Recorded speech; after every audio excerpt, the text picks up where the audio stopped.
Il ferait presque passer Donald Trump pour un enfant de cœur. Rodrigo Duterte est pourtant le favori de la présidentielle philippine. Tout au long de sa campagne, cet avocat de 70 ans a multiplié les grossièretés et enchaîné les provocations jusqu'à faire une plaisanterie de très mauvais goût sur le viol d'une missionnaire. Il promet de tuer 100 000 criminels s'il est élu.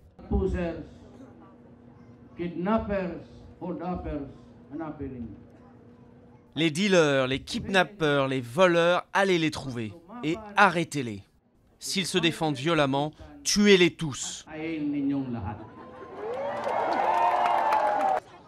Duterte propose aussi de réintroduire les exécutions publiques, un discours outrancier qui séduit pourtant dans un pays miné par la criminalité. Il est devenu le symbole de la frustration et peut-être même du désespoir de ceux qui avaient placé leur confiance et leurs espoirs dans l'élite du pays, en particulier la famille d'Aquino. Cette popularité inquiète vivement les défenseurs des droits de l'homme. En effet, selon eux, les paroles de Duterte sont à prendre très au sérieux.